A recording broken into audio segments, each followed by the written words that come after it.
Buckle up, my fellow Apex enjoyers. We got a star-studded card this Saturday. Belal, remember the name, Muhammad, taking on Gabriel Bonfim. Guys, I have an ultra crafty take this weekend.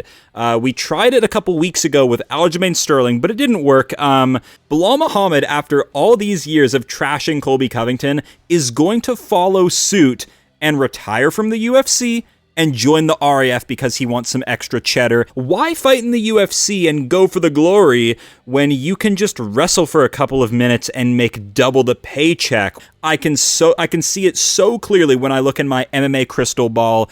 Gabriel Bonfim wins this fight by submission. As Belal Muhammad tries to rush in and ramp up, he's bully bees coming forward with the wrestling. Nothing that Belal Muhammad does is threatening. And I mean that in the most sincerest way. And look, not all fight styles need to, not everybody needs to be Carlos Pratas, all right? We can have some Belals out there. So Gabriel Bonfim is ready to fuck up a wrestler with his BJJ. I'm telling you guys, Gabriel Bonfim is one of the most well-equipped, well-rounded welterweights right now. And guys, let's not forget how much damage that Belal Muhammad took off of Jack Della Maddalena. And look, respect to Belal for making that fight fun, competitive, bloody. That was a really fun, underrated welterweight fight. That's always a good rewatch. Striking with Jack Della Maddalena like that, massive respect to Belal, but a lot of damage to take at the end of your career. Gabriel Bonfim is the welterweight dark horse, okay? I know welterweight is so stacked that anybody can sort of claim that right now, even Mike Malott, the returning, post-prison D-Rod. There's a lot of, dark horses floating around at welterweight, but Gabriel Bonfim is 28 years old, physical prime, and is so incredibly well-rounded. No matter where Belal takes the fight, he is going to feel uncomfortable and under attack because Gabriel Bonfim has phenomenal boxing, great calf kicks. We saw how quickly he crippled Randy Brown with calf kicks. And the submission arsenal is just never-ending. He truly has the book on submissions. He has guillotines. He has ninja chokes. He has darces. He has a Von Flue win, a Von Flue choke on the Dana White Contender Series that got him signed to the UFC over Trey Waters. That is slick shit. Had a pure striking battle with Stephen Thompson, got smacked up on the feet. He sort of slept on the unk and had to resort to, grappling. And so how did Gabriel Bonfim manage to lose to Denmark Giga Chad, Nicholas Dalby? He literally just lost because he ran out of cardio. Oh, and so that's what's making this fight so close, is because Belal Muhammad's whole game is, getting into the late rounds and sort of ramping up and exhausting you with just sheer effort. Belal Muhammad he obviously has an incredible system. I don't want to doubt the game plan genius of Belal Muhammad here. I would be a fool to do such things, but I've genuinely seen Belal Muhammad in fight-ending positions, and he chooses not to end it against Leon Edwards, Stephen Thompson. Dude, you are out-grappling the shit out of them. You are so far ahead on cardio. You can ramp up and finish the fight, right? But Belal Muhammad's just not hardwired that way. He's been wrestling his whole life, and that's all he knows, and that's going to get him in trouble here. Gabriel Bonfim is the most dangerous fight for Belal Muhammad in the last, couple of years, I want to say. Ian Gary just sort of, avoid-maxed Belal Muhammad and, ran away from him the whole fight and snuck ahead on volume. I don't think that's what this fight is. For one, I don't think Gabriel Bonfim can do that for 5 minutes. He'll get tired. So along the way, he's going to either hurt Belal or find a sub. I'm riding with submission. I think Belal Muhammad is genuinely going to put himself out of position in this fight, shooting way too much wrestling. I just see Gabriel Bonfim getting a guillotine choke on Belal Muhammad. I know that's crazy work because Belal's never been submitted. I'm going Gabriel Bonfim by submission. His last main event against Randy Brown, I picked perfect. And yeah, Belal Muhammad, I think he's done. He had a good win streak. He got his belt. No title defenses. That was kind of sad, but all credit to Belal Muhammad. He's already exceeded expectations in my opinion, and now he's just looking for some extra cash. He's looking for a bit of cheddar. He wants an extra bag. He's headed to the RAF. Mark my words. Remember the name? No, I'll remember the retirement. This is a certified Apex banger, and a star is going to break out. Gabriel Bonfim is about to jump a lot of ranking spots here with the win over Belal, so I'm excited for this one. I can't wait to break down this card. All these Apex warriors. Like, comment, subscribe, and let's get into this. Up next, we have a real head-scratcher of a co-main event. Brendan All-In Allen fighting Edmen Shahbazyan, who isn't even ranked at middleweight. Meanwhile, Brendan Allen is number 5 in the division. Why are you taking this fight? I can understand he wants to stay active. Brendan Allen, if you don't win this fight, you have just suicided your career at middleweight. You really have, because you're ranked number 5. You can wait 6 months, dude. Like, it hasn't been that long since your last win. 7 months ago, Reinier de Ridder, so I understand it. He likes to stay active, and, you know, here's Edmen Shahbazyan. Like, no shit, I'll fight the number 5 contender. You just shouldn't do this, Brendan Allen. So he's in a tricky position, right? Technically, his last loss was a grappling match to Mcghee Cachoeira in karate combat, so maybe that's why we're not seeing that matched up in the UFC, because Brendan Allen doesn't think he can win it, but I know he's been calling out Dricus du Plessis, and Dricus isn't biting, so I think Brendan Allen is just sort of fed up with it all the politics right now at middleweight. You're not going to get Sean Strickland, and he knows this. He'll probably call out Strickland after an Edmen Shahbazyan win, but this is the problem. That ain't going to fly at middleweight, dude. Like, so many people are ahead of you right now. We have Cachoeira, we have Dricus, we have Amabov, we even have a Hamzat rematch being discussed for Strickland, so I think this is a really dumb move by Brendan Allen. It is just completely, it's an unnecessary risk to fight Edmen Shahbazyan, who is dangerous in the first round. Like, I am a little bit worried for Brendan Allen. I'm going to pick him to win because he has so much grappling advantage here in this fight. It's not even funny. He spent his entire career managing strikers on the feet, taking them down, getting submissions, bullying them. Brendan Allen has amazing jiu-jitsu. He had a crafty survivalist performance over Reinier de Ridder, who never should have been at middleweight in the first place. Look at that man's Frankenstein physique. He gassed out horribly. All Brendan Allen had to do to win was to survive, and he did, so I don't really rate Brendan Allen's last win that highly. Neither should you. Even the Marvin Vettori performance. Marvin Vettori, guys, come on. So Brendan Allen's just looking for a good, tasty win here. Gimme Brendan Allen to win a decision here. Just like easily controlling Edmen Shahbazyan. Maybe the first round is shaky. Look, Edmen's okay. Edmen is dangerous in the first round. He's an Extreme Couture guy. He's been there for quite a while. I remember he was sort of training with Ronda Rousey and Edmond Tarverdian. He was over with that crew in sort of his youth as a fighter, and then big shocker, a ton of losses showed up, so he moved to Extreme Couture. What is Edmen Shahbazyan's greatest win? It's his head kick over Brad Tavares is actually kind of nasty. It's like a switch left head kick, instantly knocks out Tavares. As soon as he gets momentum, loses it to Derek Brunson. Jack Hermanson, horrible. All aura lost, momentum gone forever, career horribly stained. But there was one point in time where Edmen Shahbazyan was undefeated, striking phenom, the golden boy doing his thing. Risky business here for Brendan Allen. I think Edmen Shahbazyan's going to do good early here with his striking, because Brendan Allen's striking is quite pitiful. As far as his defense goes, I mean, Chris Curtis knocked this guy out, Sean Strickland knocked this guy out, but Brendan Allen fights really, really well when he's got a chip on his shoulder, and that chip is growing bigger by the day. So give me Brendan Allen by decision, but it's a shaky one. Action-packed feature fight of ZIAM Tom Nolan at lightweight. I'm going to pick Tom Nolan. I think Tom, and look, I've been the biggest ZIAM glazer. I'm picking Tom Nolan because I've rewatched some of his fights. I think this kid's got a bit of Steve Garcia in him. He is reckless at times. He is a punch magnet as well, but he is so incredibly scrappy and dangerous. And I'm back on Australians, man. Like, Quillan Salkild's getting it done. We just saw Cody Haddon pull it off by just getting scrappy, getting in that clinch, ripping Muay Thai.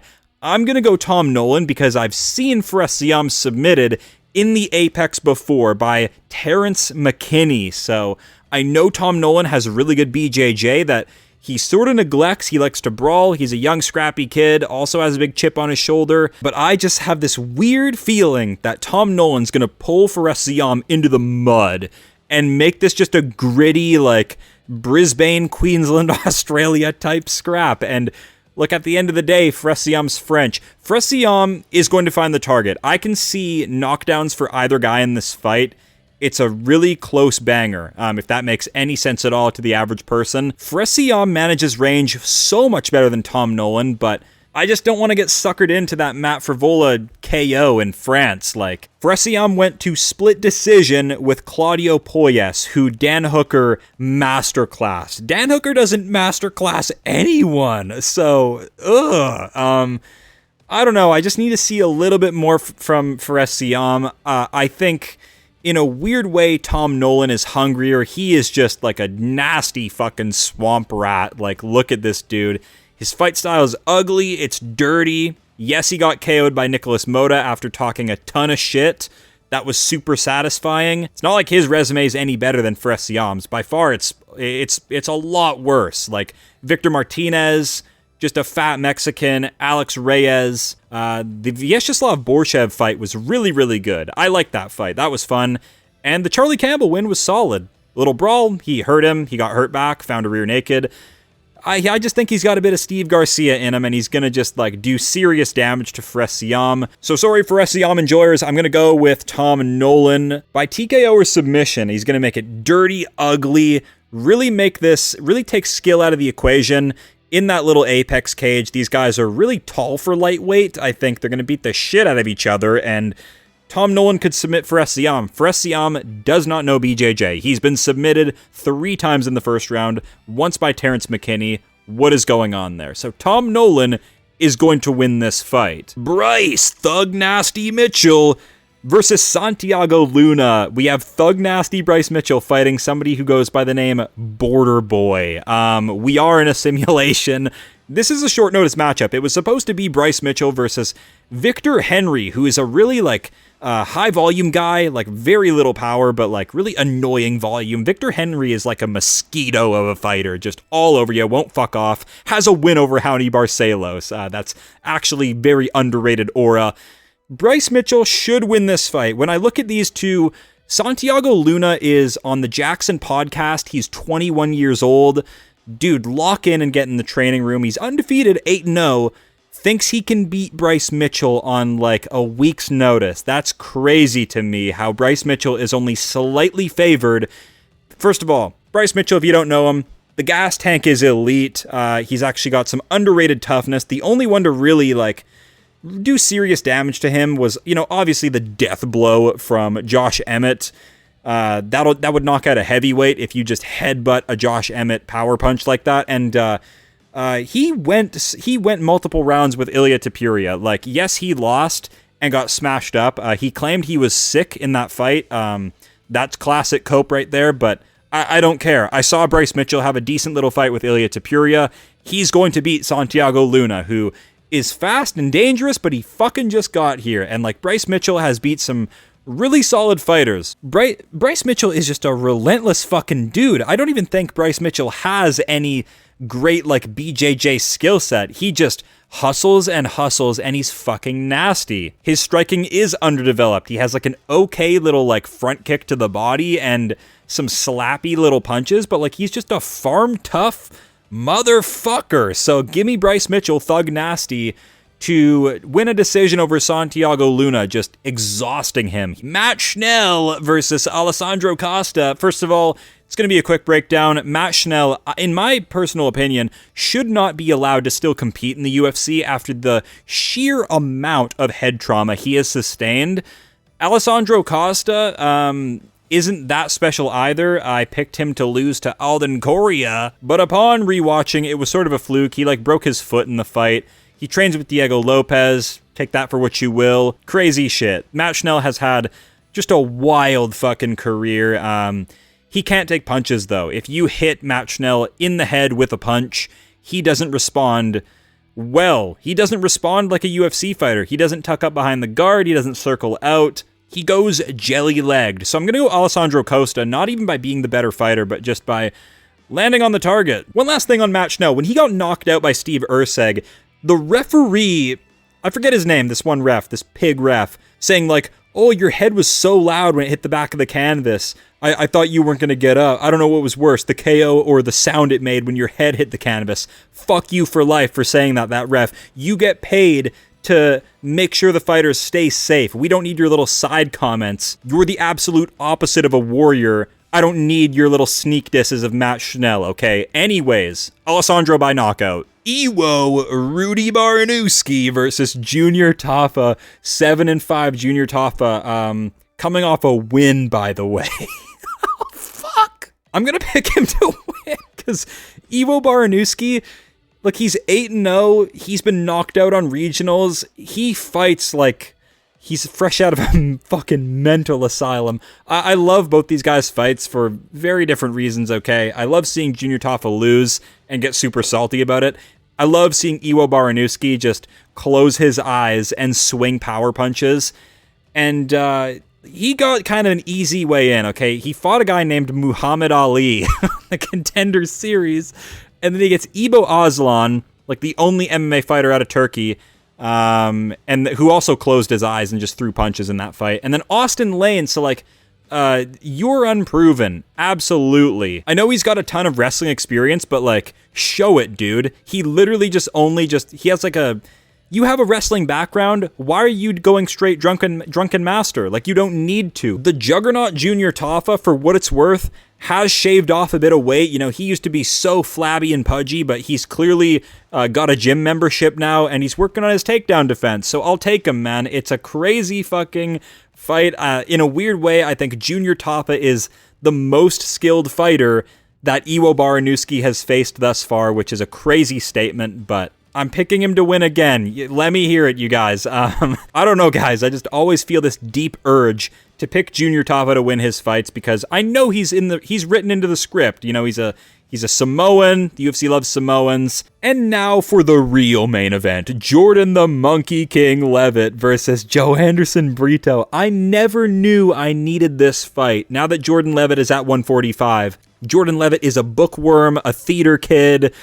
It's actually insane how much people sleep on Jordan Leavitt. I never have. I picked Jordan Leavitt to win nearly every fight. Guys, I even picked Jordan Leavitt to defeat Yadier Del Valle, that Cuban fighter, you know, the FBI's favorite fighter. I picked Jordan Leavitt to win when he was like a plus 400 under. Like, I know Jordan Leavitt because he's playing the world a fool. He acts like, I don't know if it's an act or Jordan Leavitt is just, you know, living his best life, but like, this fucking guy is what the sport needs. Like, if Jordan Leavitt managed to beat Paddy Pimblett, he would have went global, okay? I'm just waiting for Jordan Leavitt to, like, get a superstar win and, like, take over the UFC because his personality of, like, right on the line of being gay that is what the UFC needs. Let's talk about fight style. I'm just fanboying over these two.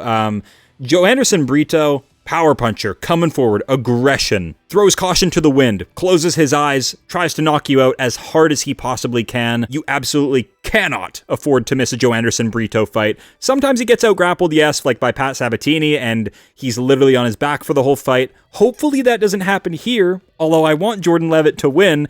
Like, this fight's gonna break my heart, guys. I love these fighters so much. The Monkey King Jordan Leavitt, what does he do? He's got great vision, he's intelligent, he reads your attacks and then takes you down and either keeps you there or submits you with the goofiest shit he can think of. The problem with Jordan Leavitt, though, is he's a bit too comfortable in the grappling. Like, we saw that in the Chase Hooper fight, and even against Paddy Pimblett, you can reverse Jordan Leavitt. He's very content to hang out in the grappling because he's not a gifted striker at all. I don't think he enjoys striking. He likes bullying people with his wrestling and finding fun submissions. It's like, Jordan Leavitt, you need to be taking down Joe Anderson Brito at every second of this fight because I just think he has way too much power for you. Like, Joe Anderson Brito is one of the hardest hitting. He's the hardest hitting 145er. When I knock people out, they don't fucking move. Danny game out of fuck.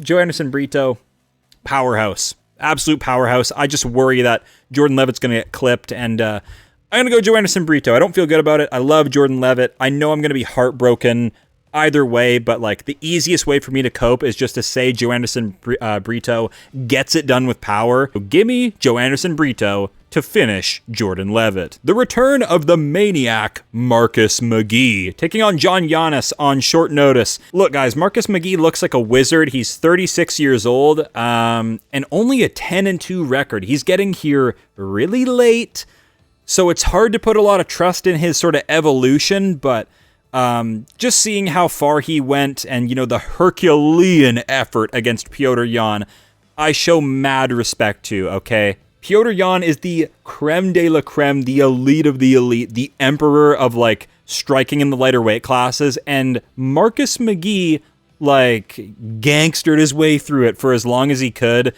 landed a lot of strikes. Granted, most of them were they were on the guard of Petr Yan, and they still get credited, so, like, you have to really watch that fight with a close eye to, like, really understand that Petr Yan is, like, sort of masterclassing him.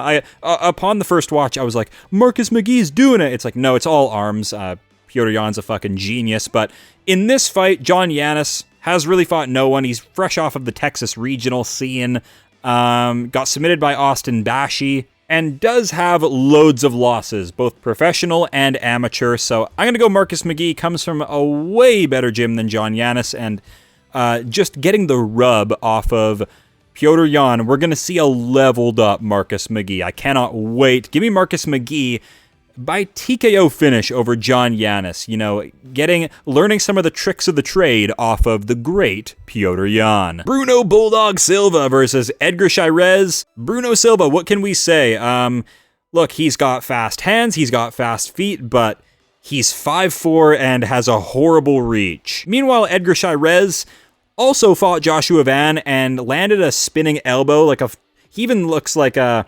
When I watch Edgar Chairez fight, he reminds me of like a prime Tony Ferguson, the way he's just goofying his way through these fights. Like, lands a spinning elbow on Joshua Van and like makes Joshua Van have to do like a fucking factory reset, like a reboot. He like went cross-eyed after that, but grinded his way back into the fight and broke Edgar Chairez with body shots because Chairez cuts a shitload of weight. If you see this guy on weigh-in day, he looks like the grandma from SpongeBob. Like, Edgar Chairez, that weight cut absolutely kills him, and it shows in the fight. His durability is not all there, which is why I think Bruno Silva will be the better striker, the more powerful striker, and he'll get respect when it comes to power. I'm going to go Bruno Silva by decision, getting respect on the feet with his power and not falling into a submission from Chairez, who reminds me of a young Tony Ferguson, but he's actually just a hot load of Mexican garbage. And now we arrive at the battles you've all been waiting for, the ones at the end of the video that I save for last, because we are about to dive into blood, guts, and gore. Chelsea Chandler taking on zombie girl Priscilla Cachoeira. These ladies got losses on losses. I'm not breaking down this fight in any kind of depth. I thought Chelsea Chandler was cut. We have Daniel Marcos, guys. 18-1 professional fighter being cut from the UFC, but Chelsea Chandler, the girl who tried to run out of the cage when hit with a single punch, gets to keep her job. Make it make sense. Priscilla Cachoeira, for what it's worth, trains with Amanda Nunes. She's terrible still. Please KO Chelsea Chandler. She does not deserve to be here. Anyways, moving on to the next colossal matchup. We have Ketlin Souza versus Ariane Carnelossi. Now, the smart thing to do would be to pick Carnelossi because she's fucking built like Chris Curtis. I've never seen a woman this jacked in my life. Like, this is why I don't joke about them. I don't play with them Brazilian genetics, guys. I keep it real. Like, we're not alleging anything here, but holy shit, dude. She's not that great of a fighter. Ketlin Souza is heavily favored. Ariane Carnelossi just can't be trusted with that build. I'm sorry. Why are you built like Chris Curtis? Why are your deltoids bigger than mine? And you're a 5'2" woman. Not picking you to win off of that. Give me Ketlin Souza by decision. And we saved the two wildest dogs for last. Chaves versus DUBEN. I don't know who they are, but I'm gonna go Chaves. She had a war, and I mean a war, against Sofia Montenegro. Go watch that fight if you have Fight Pass. No joke. One of the best women's fights of all times. Absolute barn burner bloodbath. Sofia Montenegro was supposed to fight on the Mexico card, but I think she pulled out with an injury. These chicks are badasses. Absolutely. DUBEN, she also has a crazy KO. I just remembered this. She one-punch KO'd this Kayla Harrison lookalike on the Dana White Contender Series. That shit went viral, but that was like years ago. I don't know where she's at these days. Carly Judice fucked her up with a head kick, so what goes around comes around, but like, both of these chicks actually had amazing fights on Dana White Contender Series. If you have Fight Pass, go check them out. They were actually lots of fun, lots of blood, and DUBEN got a nasty knockout, but she's too small. She looks too happy to be here, if you know what I mean. Like, Chaves looks like she's actually, like, proper fucking pissed off, so, and she's on a good win streak. She's undefeated. So gimme Chaves to get the win on these Apex prelims. And that is the end of Belal Muhammad. This is actually a sick Apex show. Like, really serious, sneaky good names on here. We have Belal Muhammad, Bryce Mitchell, Brendan Allen, Joanderson Brito, Jordan Leavitt, and of course, the great Junior Tafa. It's just interesting. We have some pro fighters in the UFC that are actually allowed to go RAF wrestle on the side, which is pretty lucrative. You know, Aljamain Sterling has done a couple of matches. Michael Chandler's wrestled for the RAF, and I'm afraid it's killing the warrior spirit of my favorite Apex warriors. As always, thank you guys for watching. Like and subscribe to my shit and hit the bell icon for more, and I will see you all real soon.